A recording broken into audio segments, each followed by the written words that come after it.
make sure the word is right. All right, so any questions with this? All right, so let's look at now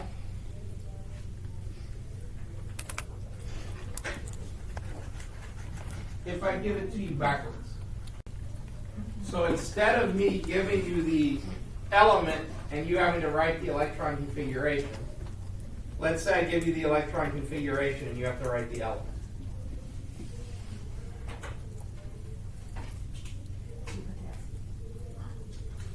All right. So I give you He2S2. So this works whether I give you whether I give it to you in noble gas notation. It's written out that long way like what we did yesterday before we did noble gases. Or even if it's lines and arrows, you can use this method as well. So what I'm going to do is I'm going to look at the last thing written. So when I write any 2s2, what's the last thing that was written? 2s2. Well, the group. 2s2, right? I don't know. I guess I should have been a little more clear. So 2s2 is the last thing we have written, correct? So this tells me where the element is on the periodic table. The coefficient tells you the row number. The letter tells you what section. And the superscript tells you how many columns in it's going to be. So this tells me this element can be found on the periodic table in row 2. So I go to row 2. In the S section, which is right here, correct? And 2 columns in. So if I count 1, 2, the element's going to be beryllium. That makes sense?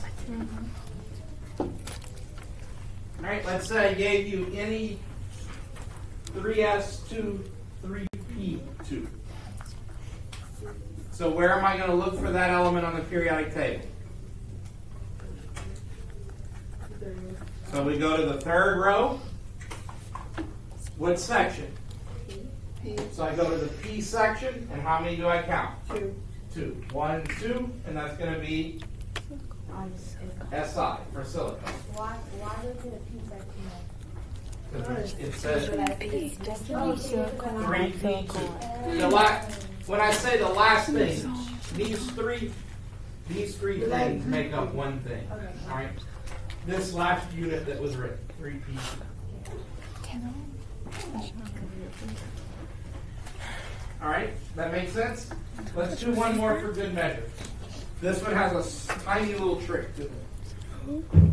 KR 5S2 4D9. Go to the 5th row. All right, so it's 4D, right? But remember, what happens when we enter the D section? We subtract 1.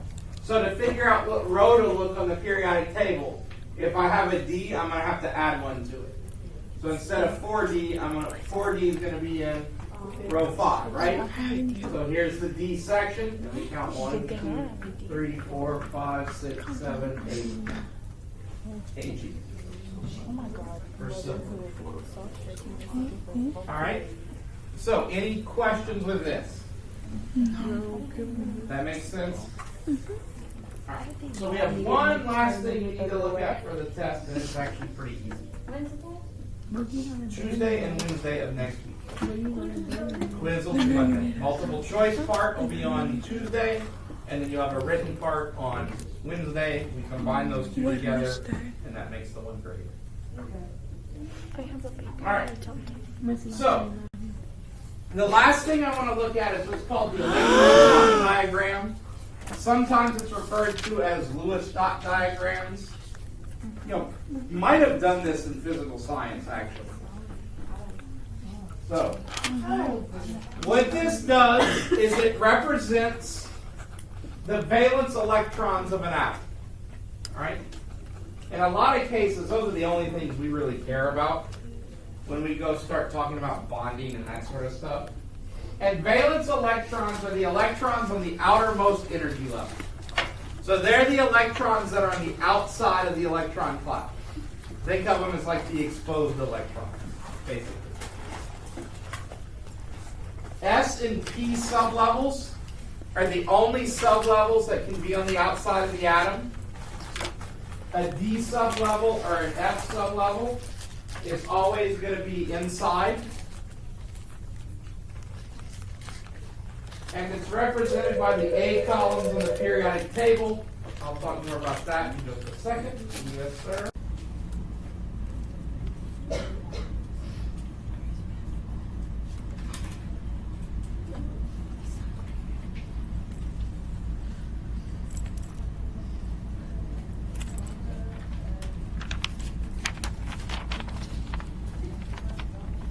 Got it? Or we need another minute?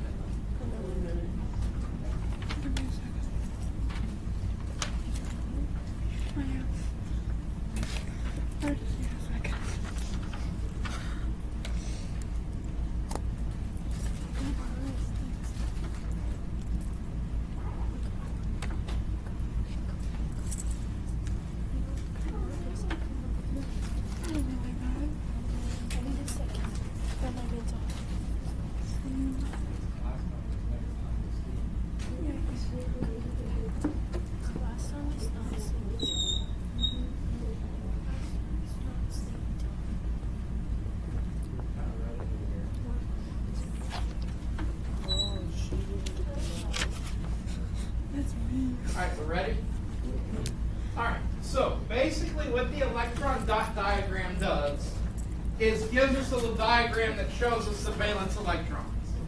So we said the valence electrons are the electrons on the outside of the atom. They're the exposed ones. The sublevels of S and P are the two that will always be valence electrons. So there's a couple of ways we can go about doing this. One of them is to write the electron configuration and find the S and P sublevels in the highest energy level. The other way is to remember it off the periodic table, which is probably the easiest way. So you might want to write this down on that periodic table I gave you yesterday.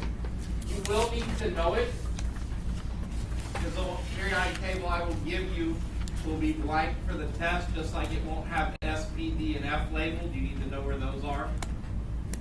Now, once you get the periodic table, I'll probably do this one on paper. You can label all of that if you want. You just have to do it from memory beforehand. All right, so it says represented by the A columns. This is what that means. If the element you're looking at is in column 1, it has one valence electron. Column 2, it has 2. Then we skip over here to 13. It's going to have 3. 14 is going to have 4. 15 is going to have 5. 16 has 6. 17 has 7. And 18 has 8.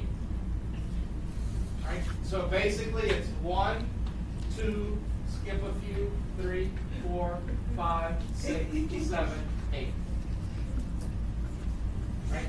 The D section, we're going to talk about later. They can vary, so we can't expressly look at the periodic table and get the number of valence electrons for them.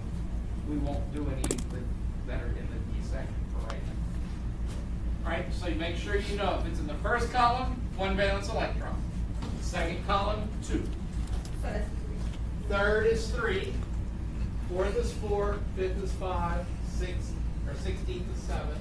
18th is 8, and 19, or 18 is 10. I think I might have gotten off there. Basically, it's 1, 3, 4, 5, 6, 7, 8. Guess what song? All right, so any questions on that so far? So if I want to write the electron dot diagram for iodine, the first thing I need to do is figure out how many valence electrons it's going to have, because that's going to tell me how many dots I need to put. So iodine is in what column on the periodic table? 17. So Reagan, that means that he has how many? 7. All right, so that means I'm going to need to put 7 dots around my diagram. So to write the diagram, we're going to write the symbol. So the symbol for iodine is I, correct? That symbol is going to represent the nucleus of the atom and all those inner electrons. So now, to put the valence electrons, I can put 2 at the top, 2 at the bottom, 2 dots on each side. The main rule is, though, before you pair up dots, you gotta have a dot in each place. So what I generally do is I start at the top and work my way clockwise around. So how many dots do I need to put? Oh, 7. 7. So I'm going to do 1, 2, 3, 4, 5, 6, 7. You did do this. Oh. Might have been sleeping. Oh, I put it down the wrong way. I remember this. She was there by I remember. I just remember. All right. So any questions with that? Really isn't that difficult, right? Let's try one more just to be safe. Yes, absolutely.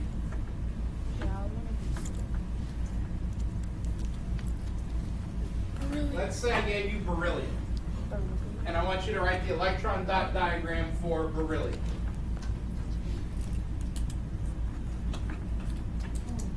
So how many dots am I going to have to put? 2. Why?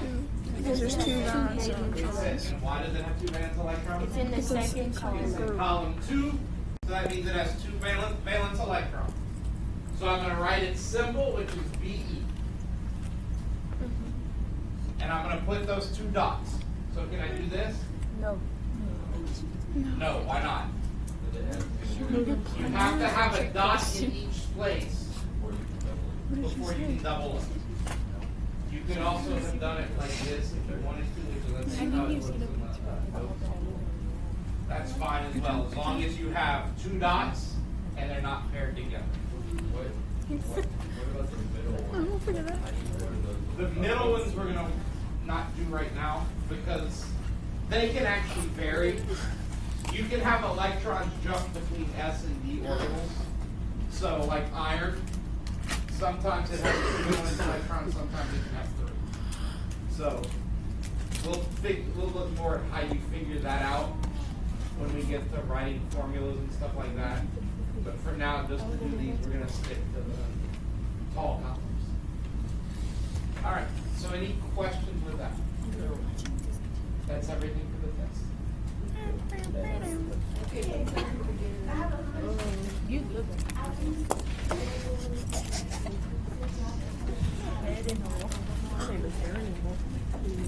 And you're watching the video.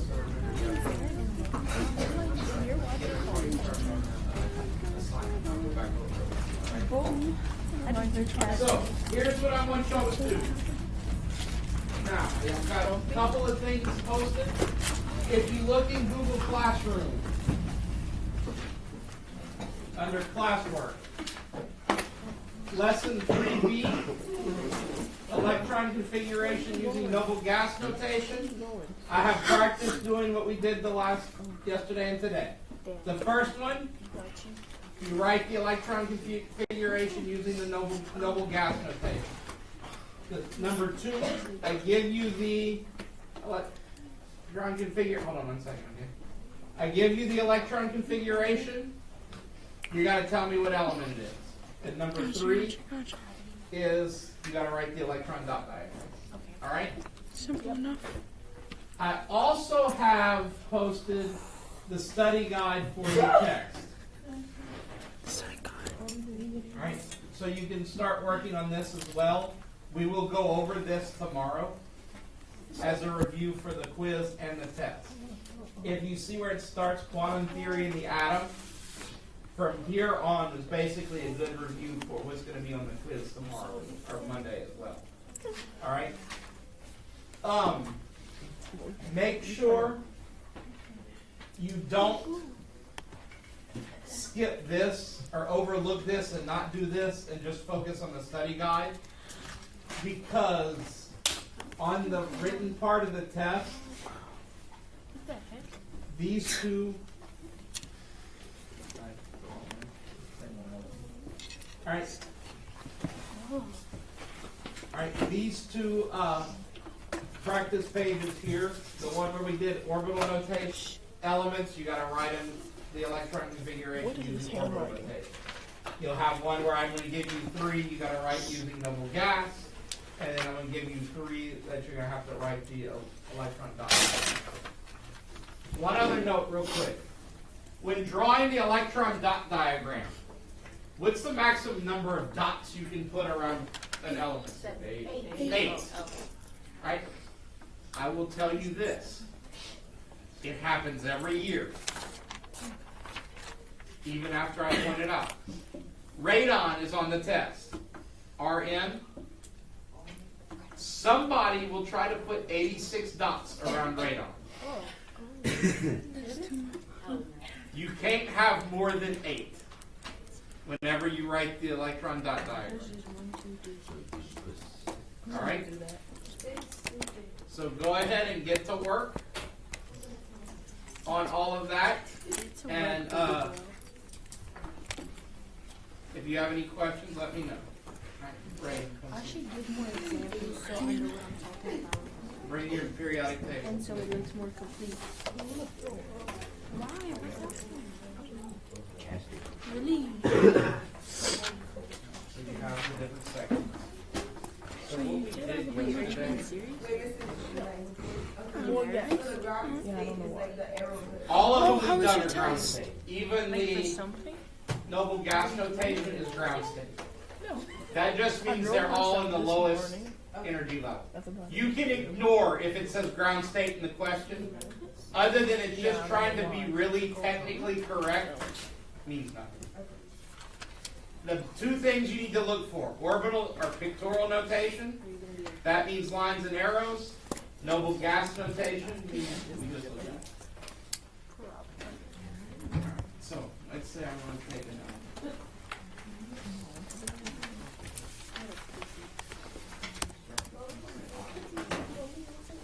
Where's oxygen on the periodic table? Yeah. So if we write the electron configuration out, Yeah. go longer.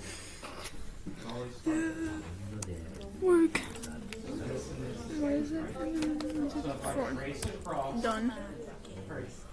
Where am I? This section. Yeah. You look like you would be like Are you talking to me? And then I've left. Okay, Aaron. So Just how many saying. columns? that's a point sword, but So now I'm at the all the way to the end. That was funny, Aaron. Row 2, S section. can't deny that. Going across, and touch oxygen. Ooh, this is you, Twinkle I'm Toes. gonna write down where I've been. 2S. Twinkle toes. You ever had light up sneak? Now I learn. I didn't have the lighter ones. I had the ones that you could spit on Row am I on? it. Those ballerina shoes. My teacher made me And I slide right here and I touch oxygen. Really? What? The only What'd difference she make you do stuff in from my this and the noble gas that we looked at before is the noble gas, you go up a row, all the way over, and you put that, Did you write that? because that, Oh, they were just gonna like take off your shoes? because if I were to write this out for a Yeah, while, they said they couldn't wear their if I shoes. started up at the Else they top, couldn't wear it shoes. would all be They would just to, break in the water. so there'd be a lot of No, but like, what if you didn't? time, all that weird stuff. Yeah. They wouldn't take your shoes. Well, I'm gonna do that some. You would have done the same thing, Sophia. Oh yeah, I'm You gonna would have show. been, you would have been throwing a. No. What do you mean literally? Full duty. No, I probably would. Sarah Beth, Mr. Chevalier, you can see. It's about drive, it's about power. Basically don't